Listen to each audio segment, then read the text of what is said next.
Brasil é governado por um presidente de matriz socialista. O socialismo é antessala ao comunismo. Alguns dizem, não, mas Lula não é socialista porque nesse momento o Lula não está fazendo nada de socialismo. Sim, nesse momento existem alguns impeditivos que impedem de Lula materializar o socialismo completamente aqui no Brasil. Mas isso não quer dizer que ele deixou de ser um socialista. O PT é um partido de matriz socialista. E o socialismo sendo a antessala ao comunismo, e para quem estuda o comunismo sabe que o comunismo defende o fim da propriedade privada dos meios de produção, das classes sociais e do Estado. E o socialismo, em tese, é a emancipação do Estado sobre o controle da economia. Só que um dos mecanismos para que se chegue ao fim da propriedade privada dos meios de produção é a taxação excessiva e progressiva. Então, quando você vê pessoas e governos de matriz comunista e socialista taxando, aumentando o imposto, não significa simplesmente que é uma coisa aleatória. Isso faz parte dos ditames do comunismo e do socialismo. E pessoas que têm matrizes nessa ideologia normalmente vão taxar de forma excessiva. Por quê? Porque é necessário que uma certa parte da população que tem voz, que é a chamada classe média, porque segundo os mecanismos de poder, o que é classe média? Classe média para o comunismo e o socialismo não é necessariamente aquela pessoa que tem algum capital financeiro em algum nível. Classe média nos ditames do comunismo e socialismo é aquela pessoa que tem poder de voz, aquela pessoa que pode influenciar. São normalmente aquelas pessoas que têm acesso massivo à internet, uma escolarização média. Não precisa ganhar tanto, sabe? Mas são aquelas pessoas que podem incomodar o governo. Porque assim, existem os ricos que são partícipes desse governo, que se vendem, os políticos, tudo lá.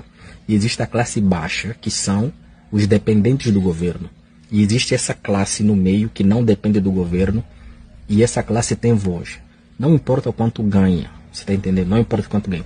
Se você não está nos que recebem, por exemplo, benefícios sociais, e você não está na classe dos empresários e políticos que se vendem, você, em termos da luta comunista e alcance do poder hegemônico, você é classe média. E eu não estou falando de renda, eu estou falando de poder de incomodar. Então existe uma classe média que não depende nem do Estado e também nem se vende para o Estado.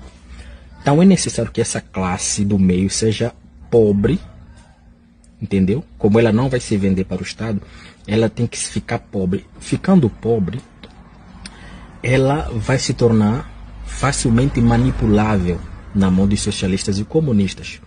Por quê? Porque o objetivo final de comunistas e socialistas é o alcance do poder hegemônico e totalitário.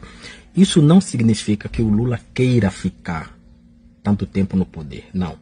Isso quer dizer que ele pretende que, depois dele, pessoas da mesma ideologia ocupem o poder, que o poder permaneça só com eles. E para isso, precisa derrubar essa classe mediana que tem o poder de incomodar, torná-la pobre para que ela seja dependente, e sendo dependente não tenha poder de fogo, né, metaforicamente falando, contra o governo. Então, mais do que taxar gastos públicos, não. Isso aqui é a destruição de uma classe que pode incomodar.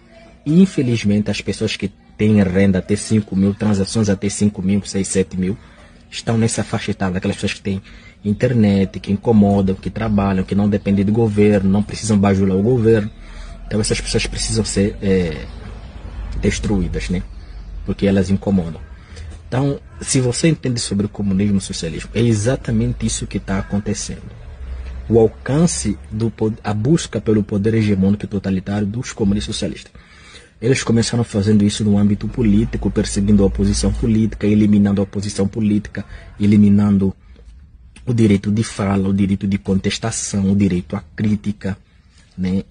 Prendendo, enjaulando, banindo redes sociais, fazendo com que as pessoas se exilassem politicamente, né? Fora do país. Agora eles vão avançar no âmbito financeiro. Até o ponto que eu acho, tá, que isso vai acontecer, não estou dizendo que vai acontecer, mas vai acontecer, a última fase talvez será a eliminação do poder do Congresso Nacional, assim como aconteceu na Venezuela, né? Porque o Congresso Nacional está sendo incômodo ao governo federal. Então vai chegar um ponto da eliminação dos poderes do Congresso Nacional e aí sim o poder totalitário hegemônico, né, vai ser alcançado, como Maduro fez na Venezuela.